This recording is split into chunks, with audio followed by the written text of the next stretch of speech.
Welcome everybody. Real quick video. If you're anything like me, you have been wanting to get on DMR radio, and you've noticed that the price of some of these hotspots are extremely expensive. So I was able to build one for about $60 using a couple components and searched several different videos and was able to build this one. So it's really inexpensive. Little bit of time, and I'm going to show you kind of a step-by-step video to how to build this, and I'll put some links in the video as well that will show you what to do. So this is just using DMR. It's capable of several different digital modes, such as D-Star and stuff like that. I'm not familiar with those other modes. DMR is the only one that I've built this for, but you can use it on several different as well. So this is video number 1, in which will show you 2 items to buy. And this is how you'll build it. And then once you build it, you'll program the software on a little SD card that you'll put in the device. And right there you can see the SD card that goes in, and that's your software. It basically tells everything in here how to work. So there'll be some links below. One, I used a company called Adafruit. And you will buy the Raspberry Pi Zero with headers. That's the WH. And it's about 15 bucks. It'll ship to you in a box like this. It's real simple. Apologize for the video. I'm doing this one-handed just to try to give you guys the everything that took me hours and hours to try to put together. So when you open the package up, comes just a little motherboard, which is your Pi Zero. And it's a very simple little chipset. And the with headers is this. So it makes it a lot easier to build with the headers. That way you don't have to solder. It's a few dollars more, but well worth it. No soldering required. So that is your Pi Zero. So that's what comes in the box from Adafruit. I'll put the link below. You want to buy that. It's about 15 bucks. Second item you want to buy is off a company out of, it'll tell you it ships from China, Hong Kong, or Taiwan, I think it is. I found that actually they're coming out of California. They take about a week to get here in the US, maybe 2 weeks. It's a little bit of time, but it could be coming, I guess, from China, so it may take a while. But when you purchase this item, these items come in the box. So it's your metal box or case that you will put the motherboards in. And then you'll have your chipset and your antenna. Indicates here that your receive and your transmit frequency is -475. And it comes also in the bag here. So you'll open these items up, and let me see if I can adjust the camera here. You'll open these items up to give you what you need. Take a look at the items that are sent out. Pretty simple. Several items come in this box. I'll lay them out here so you can see, and we'll build this system together. It takes about 10-15 minutes of time. It's not too bad. And go from there. So this item comes with your metal case, your antenna, a couple header pins for soldering, and your chipset, which has your digital display, everything as such. So you got those items there, and inside here actually is a couple of screws as well. Let me see if I can set this up and you can maybe take a look here. It is kind of a pain, so I ended up using a couple screwdrivers just to pry it apart so you can access the items that are inside.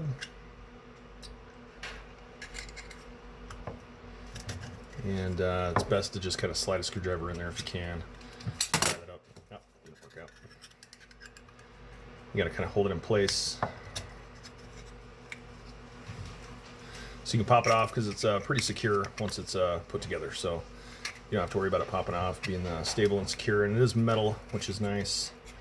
It gives you a lot of stability and security. And it is pretty small. It's kind of hard to see on a lot of the videos and photos how small it is. You can kind of see how big this item is. It is pretty tiny. So inside of here, you've got some more headers and some screws that are relatively simple.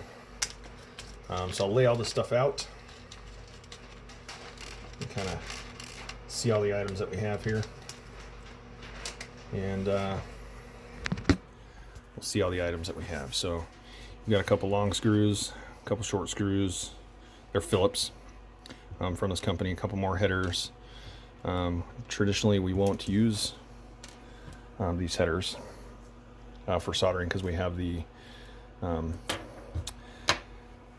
item that does not require soldering. So these I'll just set aside. We won't traditionally use those, but you got your small pins, or I'm sorry, small screws, large screws, a couple of these spacers, and a couple little contact solder points. So you've got two items, and essentially we're going to be taking these two items and putting them together. See if I can set this up and kind of show you what I'm doing. So basically we're going to be taking these two motherboards and putting them together. So you've got your main board here with your digital display, and you've got your Adafruit. Turning them sideways, you can see the Adafruit just pushes onto the bottom of the other board.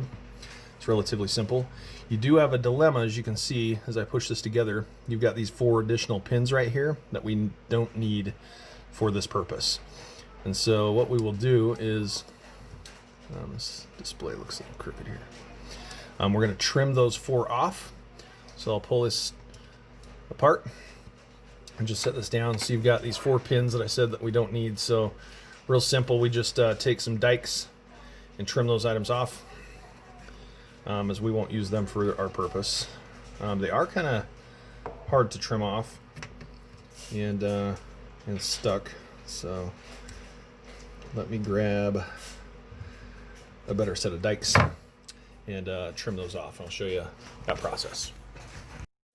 All right, don't laugh, because lo and behold, need a set of dikes, and I don't have them, so I've got to use these little shears. But as you can see, I'm just trimming these 4 off. If you have a set of dikes, it probably work the best. And you just trim the 4 off because we don't need them. So relatively simple. Trim those off so they don't interfere. And then you'll take your 2 boards and push them together. So relatively simple. It's your 2 motherboards making contact, being able to communicate with one another, and your other 4 take it apart. So now all we need to do is just build our board. So it's relatively simple. Let me see if I can set this up to where you can see everything that I'm doing. So we've got our metal enclosure, and our Adafruit will go on the bottom. It just sits all the way at the bottom. These are small little Phillips screws. So if you have like a jeweler's set, or if you've replaced any screens or anything like that, the small little Phillips is the best screwdriver to have and utilize in this set.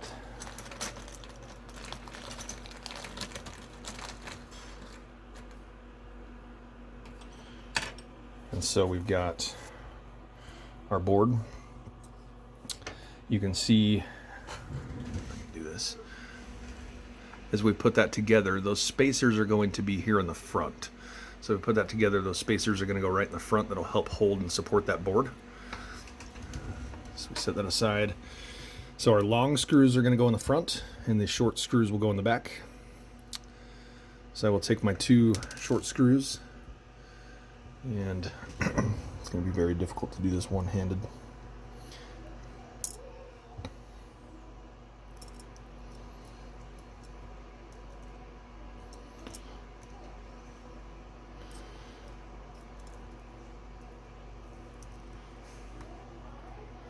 So you got your short screw that'll go here, your other short screw here, your 2 spacers, and your other board.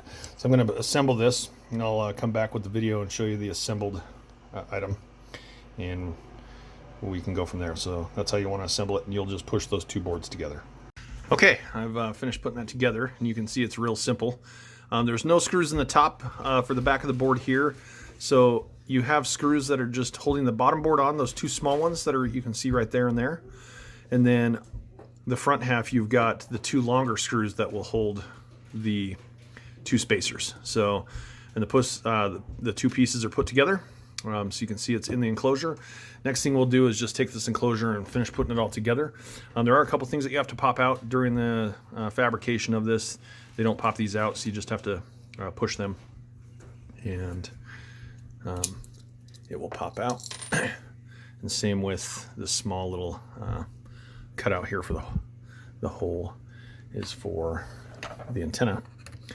And you just kind of push that to the side, use a screwdriver or something like that to help try to push that out and get it to where you can turn it and get that to pop out. Okay, those two items popped out. Those you can scrap. This is kind of the top that goes on. You can see your display is going to be visible through a little hole there. This little cutout here just shows some LED lights that are over here on the side that'll light up.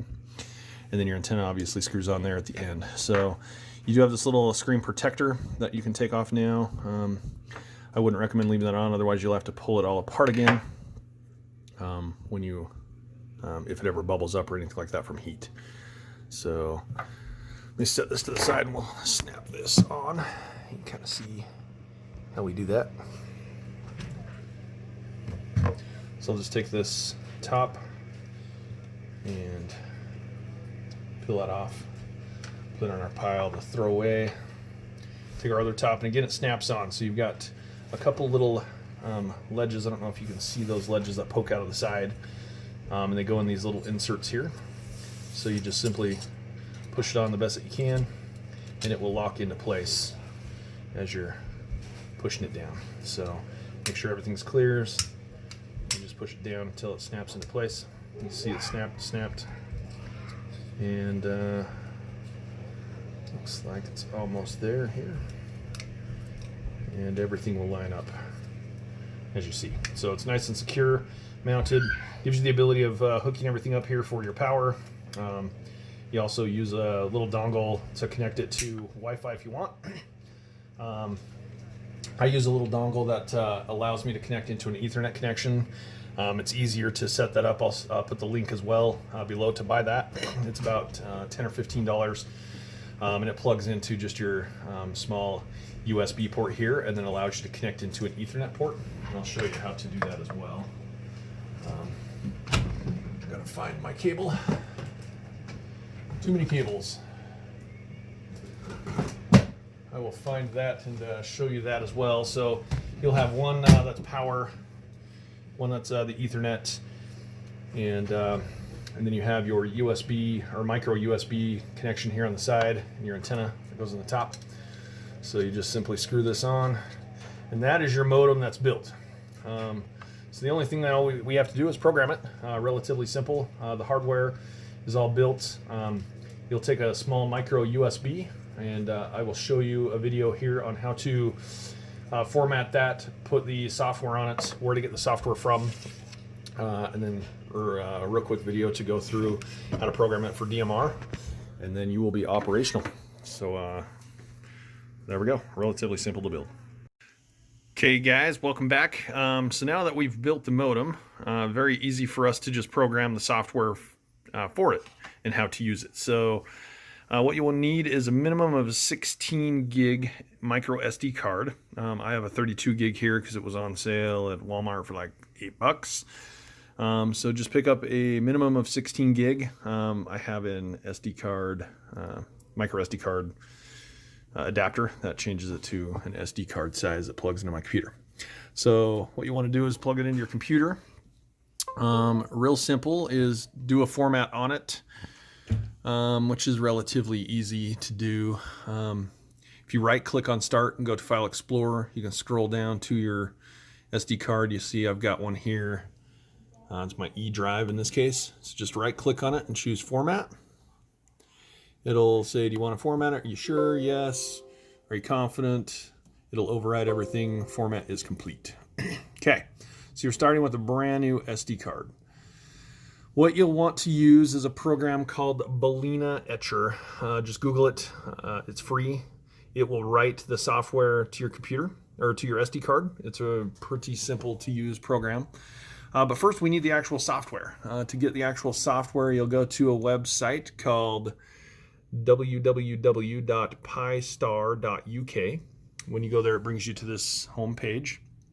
On the left-hand side, scroll down to, I think it's under Downloads, and then Download Pistar.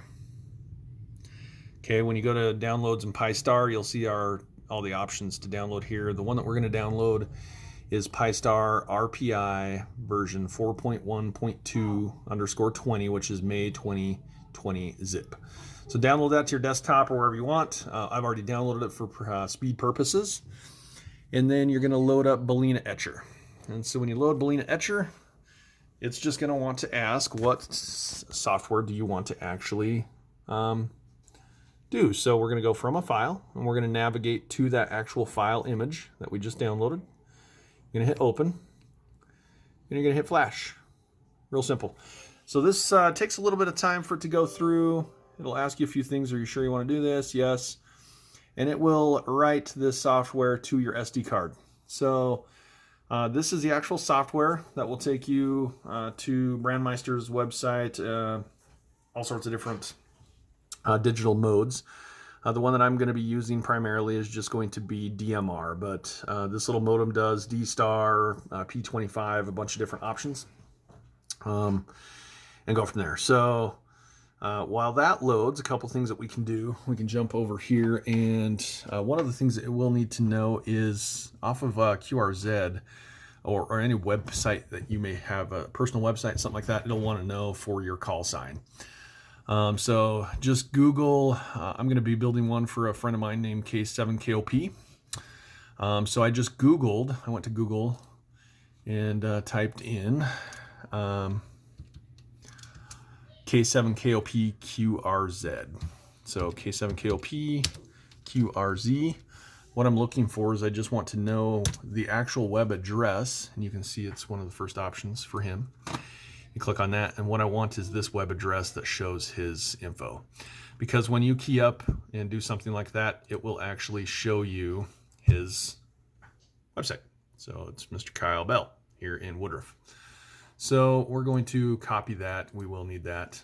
Another thing that you will need is from radioid.net. You will have to create a radio ID for your call sign.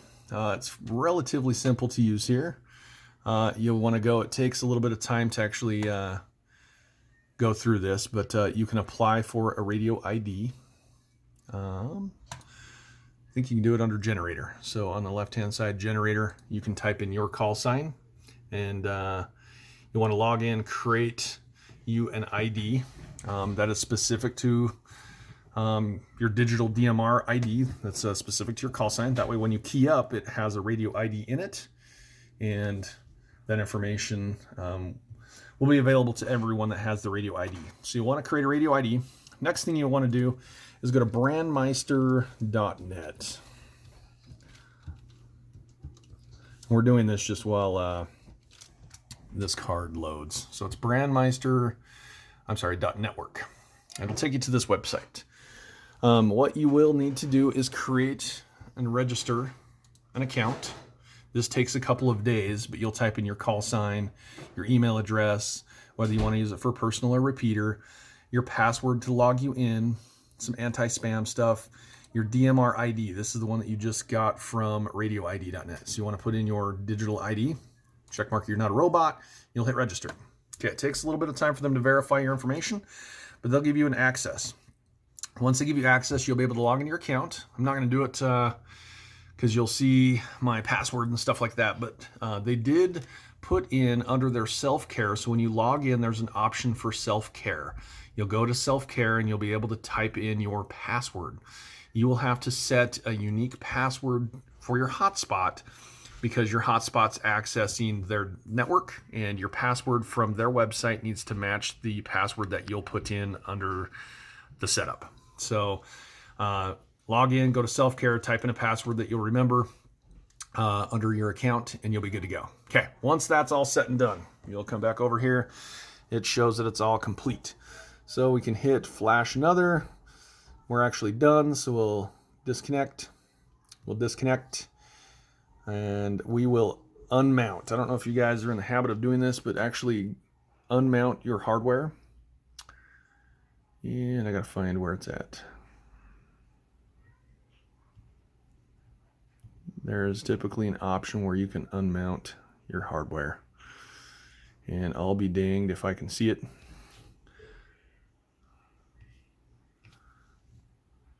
Oh, it's already unmounted it. That's why. Okay, but when it's done writing it, it'll unmount it. So you'll unplug this, take your SD card out. I apologize, you guys. I don't have anything fancy, so I do this one-handed. You will take your modem. In the side of the modem, it has a spot you can put this in.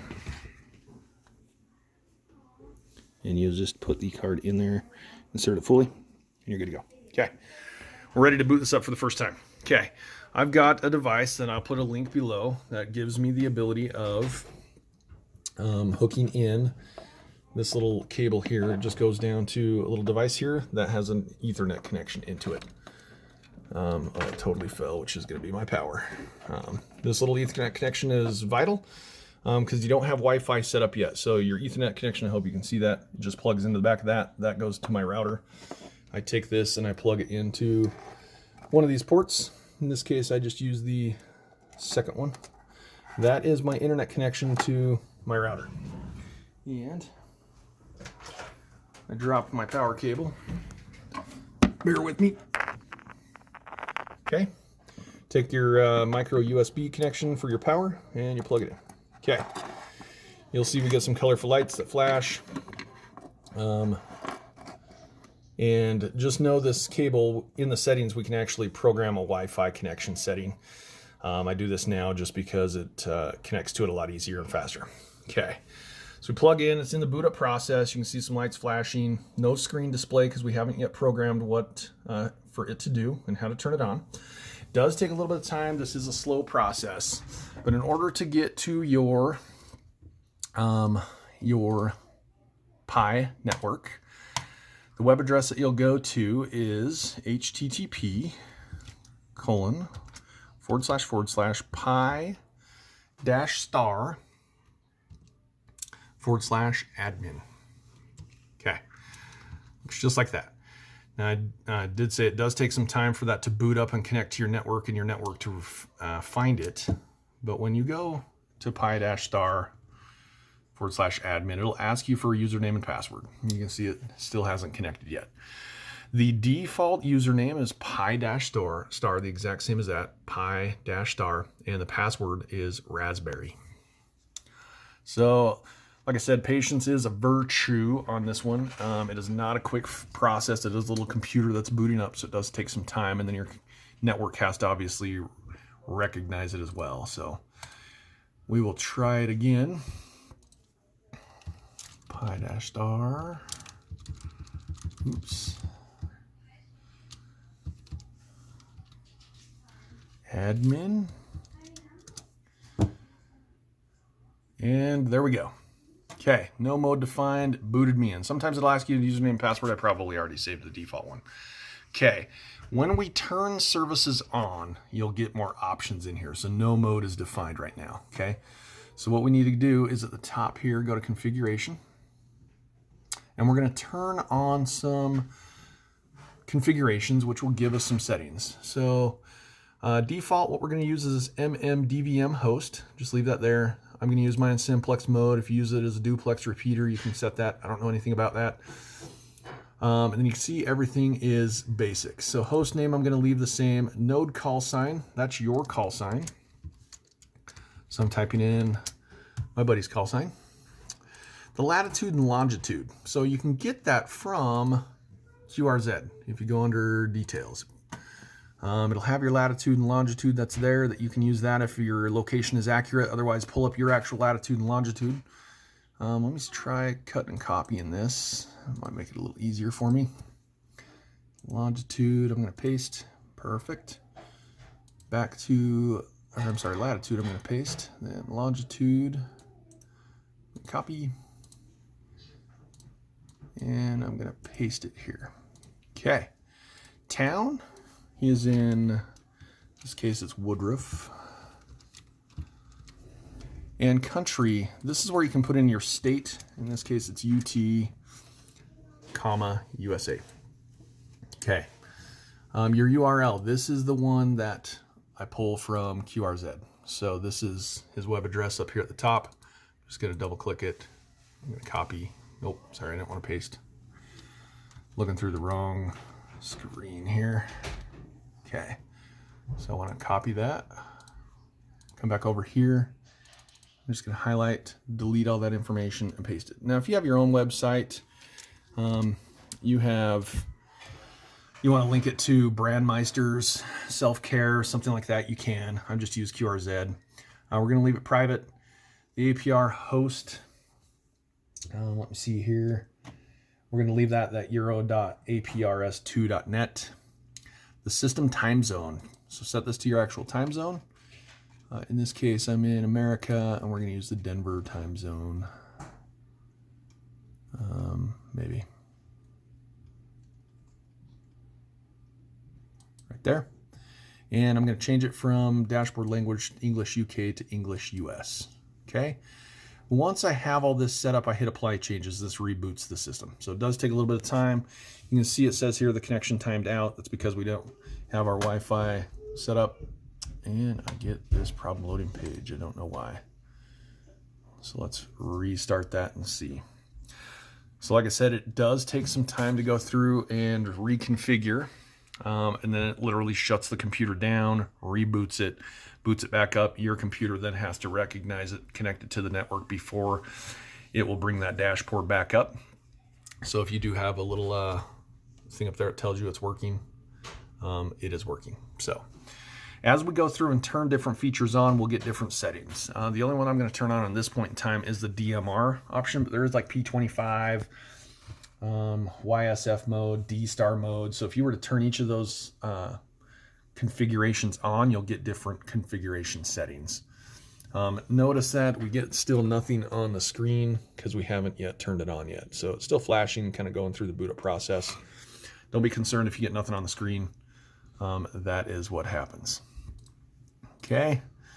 We will come back here to our dashboard and see if it, under configuration, and we'll see if it saved some of those settings.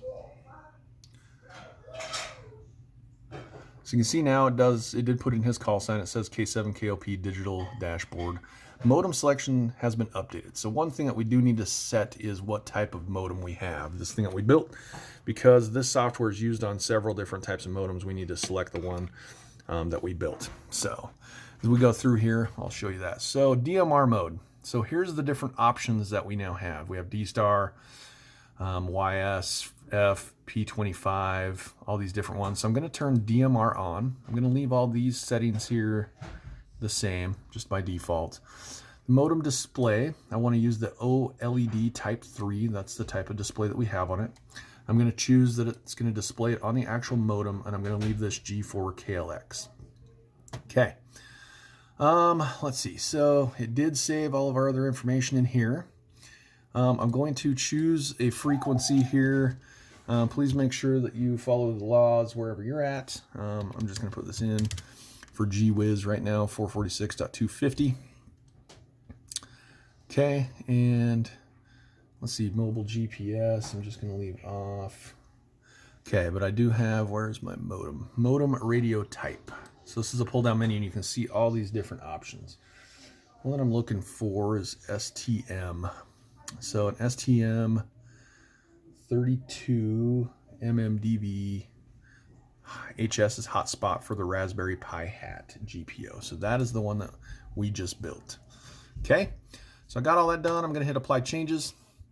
I'm now telling this software that this is the type of modem that I have. This is where I want you to display all my information so that when somebody's keying up, when you're keying up, your actual display will function.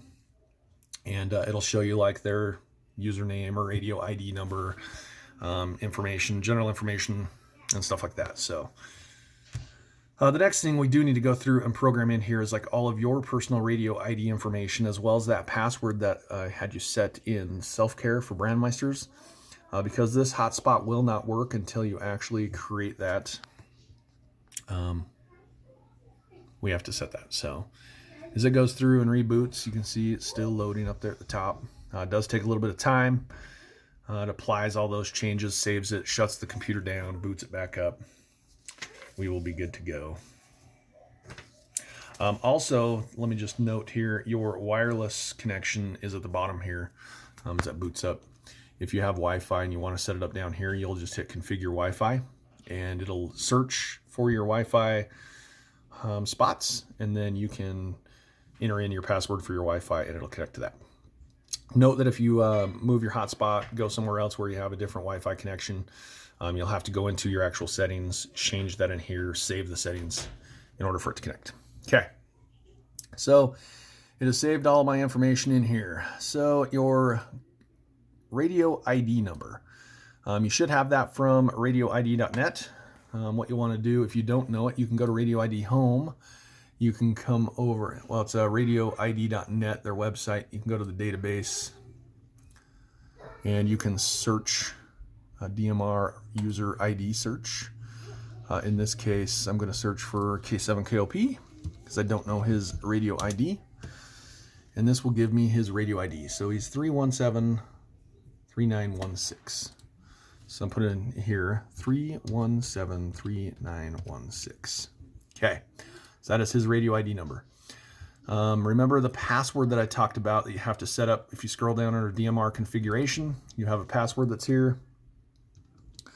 You will type in the password. So he has created one.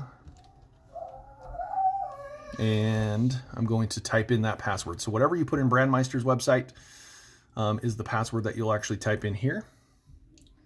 And for the DMR master, I'm going to choose United States 3101. That's the one that I want to use.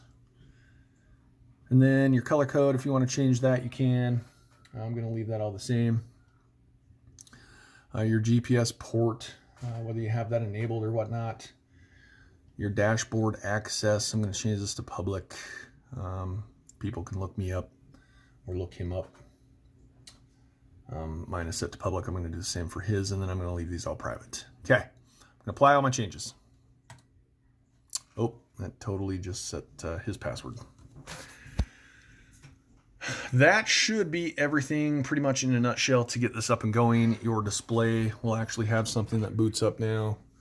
You can see it says close. That's because it's in the process of closing and rebooting.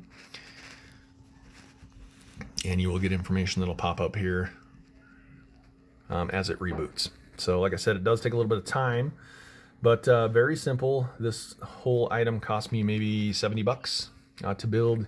You can buy them for like $300 to $400, 250 bucks, whatever. This literally would do the same thing that all those others do. So save yourself a little bit of money. They're pretty fun to build, actually. All sorts of different options and features that you can do and choose. And it works relatively simple. And then, like I said, this is connect up via Ethernet. You can say it's a startup. Right now, you could leave it in a setup like that if you wanted, or if you want to connect it to like your phone or a Wi-Fi hotspot that you may have. As you travel, you can just set up that Wi-Fi option in your setting, and then when you save it, as soon as you boot this up, it takes a little bit of time, it will connect to it, and then you'll be able to utilize your radio to connect to it. So your screen does not stay on all the time. It stays on only when it hears something. So if you were to key your radio up, something like that, it'll pop up, show you some information.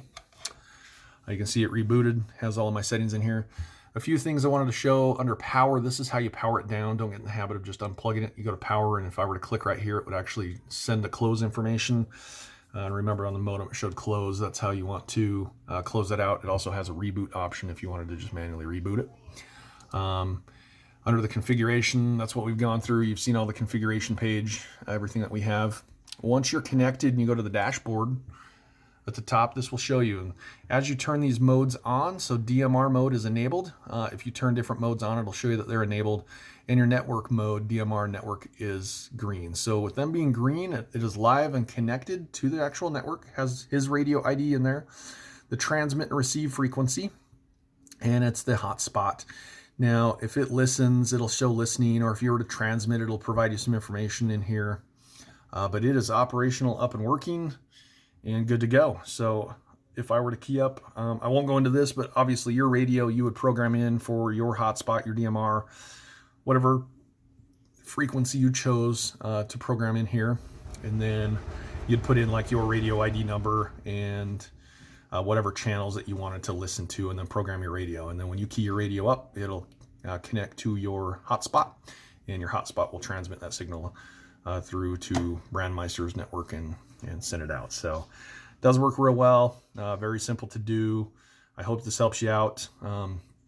Just remember, it's pi-star /admin when it's connected to your network. If you need to make any changes to your configuration down the road, if your Wi-Fi password changes or something like that, or you want to turn these modes on. I have read in some forums, if you have more than like 4 of these modes turned on, it does get laggy. So I would just turn on the ones that you plan on using and leave the others off, so it doesn't eat up any system resources. It is a bare bones system, but hope that helps you out. I'm very amateur. Please use this at your own risk. But like I said, I was able to build a Wi-Fi hotspot for like $70. It works real well, and I haven't had any issues with it. So hope this helps somebody out.